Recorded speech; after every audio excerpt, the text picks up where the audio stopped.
thank you for joining. Today we have Chbosky, the author of The Perks of Being a Wallflower. Thank you for coming. Thank you for having me, Candace. I'm a big fan of your show. It's an honor to be here. Thank you. The pleasure is all mine. Our first question is, do you think the movie portrays enough of the book aspects? And which do you like better?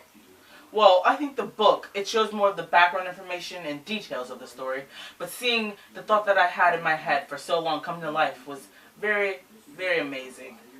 But personally, I have to say I like the book better. I mean, I did write it. Well, our next question is, does the character Charlie have anything to relate to you?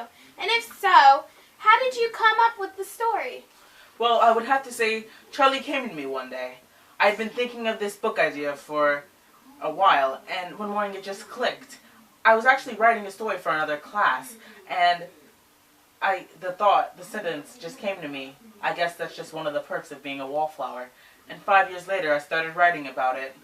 As I did, I felt connected to Charlie. Like, I see the world from his perspective sometimes. His experience in high school is very different from mine, though. But yet, we are so similar.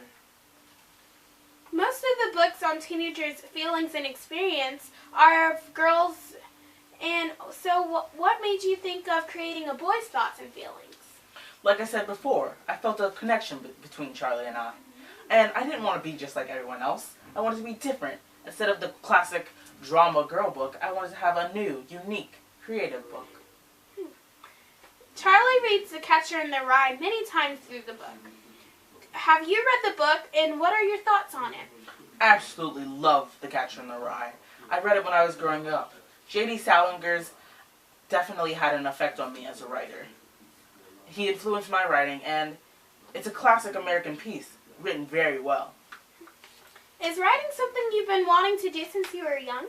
Yes, I've read since I was little, and I always knew I wanted to be a writer.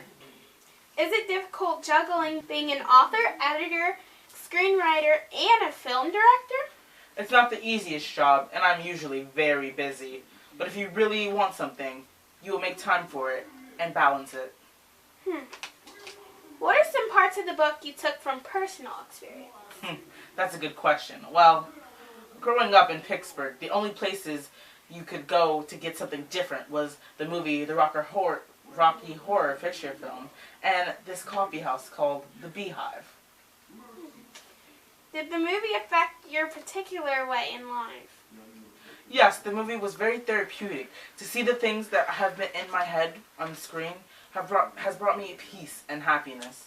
Also, so many people enjoying it, seeing how many people I've been able to touch with my book and the movie, it's what keeps my career going. Well, that's all the time we have today, and thank you so much for joining me. Thank you. We'll see you next week with Veronica Roth on her new